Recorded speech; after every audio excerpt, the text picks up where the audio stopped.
السلام علیکم viewers, welcome کرتی ہوں میں آپ کو آج کی اس انٹرسٹنگ اور نیو ایپیسوڈ میں۔ شنوال فارم ہاؤس آیا تو کافی بے چین تھا۔ کلہم کے ساتھ موجود شخصیت کو دیکھ وہ آگے کا لائحہ عمل طے کرنا اس کے لیے اب کافی مشکل تھا۔ اعتبار کی سیڑھی پر قدم رکھتے جس پر بھروسہ کیا اسی نے پیٹھ پر وار کیا۔ شنوال کی آنکھیں ضبط سے سرخ ہونے لگیں۔ دل کیا ابھی دونوں کی کھال کھینچ دے، پر زرشے کا خیال آتے ہی وہ گہرا سانس خارج کرتا خود کو پرسکون کرنے لگا۔ بھی زرشے کہاں ہے؟ شنوال کاؤچ پر بیٹھتا ان سے زرشے سے استفسار کرنے لگا۔ بیٹے وہ تو جب سے آپ گئے ہیں کمرے سے نہیں نکلی اور نہ ہی کچھ کھایا ہے۔ ان کی بات سنتا شنوال جھٹکے سے کھڑا ہوتا تیزی سے اپنے کمرے کی جانب بھاگا۔ سانول کی ابھی آنکھ لگی تھی کہ نینا ہولے سے اس کے کانوں میں انگلیاں چلاتی اسے اپنے ہونے کا احساس کرا رہی تھی۔ محبت بھی عجب شے ہے، جو حاصل ہو ان کے دور جانے کا خدشہ رہتا ہے، اور لا حاصل رہ جائے تو ساری عمر کسک باقی رہتی ہے۔ ان دونوں کا رشتہ کسی بھی غرض سے پاک تھا۔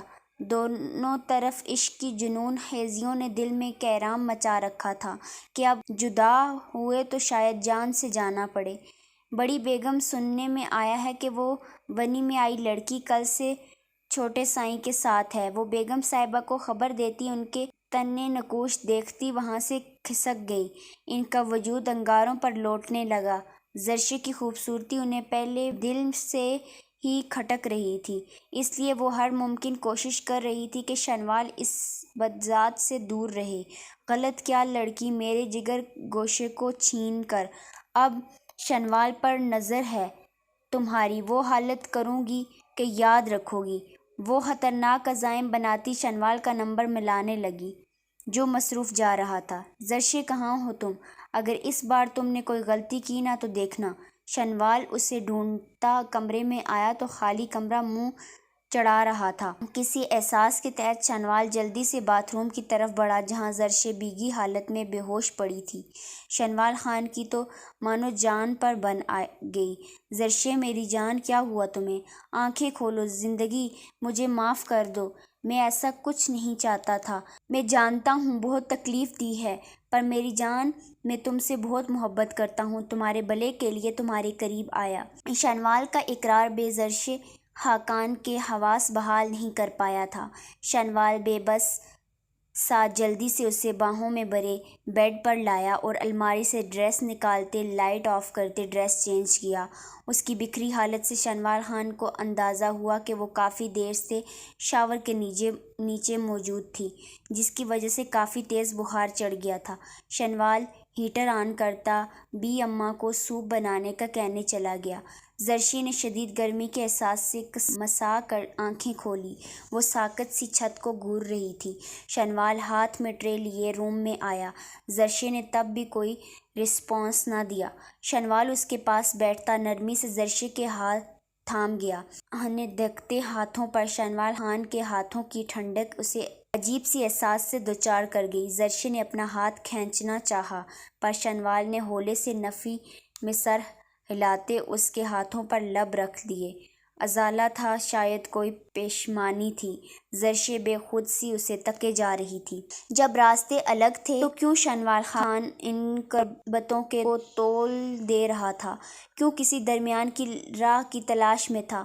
ان لمحات کی قید میں کیوں جکڑنا چاہ رہا تھا؟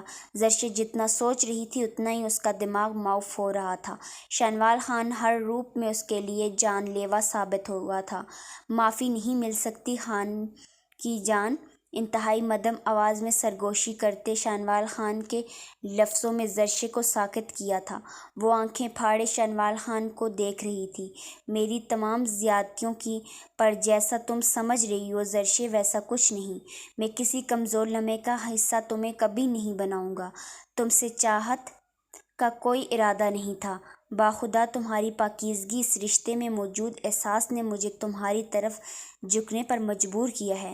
میرے اندر باہر صرف زرشے شنوال خان کا ورد ہے۔ تم بتاؤ معاف کرو گی اپنے خان کو؟ شنوال خان دھیمے سر سروں میں مدھم ساز چھیڑتا زرشے کو پلکیں جھکانے پر مجبور کر گیا۔ وہ اس وقت اپنی کیفیت سمجھنے میں قاصر تھی۔ وقت کے فیصلوں نے، اپنوں کی زیادتیوں نے اسے کسی قابل چھوڑا کب تھا، اور یہ سامنے بیٹھا شخص اس کا محرم تھا، جو درد دینے کے بعد اس انداز میں مسیحائی کرتا کہ زرشی اسے سوچنے پر معمور رہتی۔ یہاں یہ سچ تھا، شانوال خان نہ ہو کر بھی اس کے دل کی نہانوں میں موجود تھا، پر وہ کبھی شانوال خان کو اس احساس سے واقفیت نہیں دینا چاہتی تھی۔ دل کے معاملوں میں زرشِ خاقان سے مضبوط شاید ہی کوئی ہو سکتا تھا۔ در در سے ٹھکرائی ہوئی جوگن تھی، جاتی بھی تو کہاں جاتی؟ میں سوچوں گی، فی الحال مجھے سونا ہے۔ اپنی سوچوں کے گرداب سے نکلتی زرشی اپنا ہاتھ چھڑاتی سپاٹ تاثرات چہرے پر سجائے لیٹنے لگی۔ پر شانوال کے ہاتھ نے ایسا نہ ہونے دیا۔ زرشے ناسمجھی سے اسے دیکھنے لگی۔ یار، یہ سوپ پی لو، پھر سو جانا، تمہیں کافی زیادہ ٹمپریچر ہے۔ نرم لہجے میں اسے مخاطب کرتا سوپ کا باؤل ہاتھ میں لیے اسے سوپ پلانے لگا۔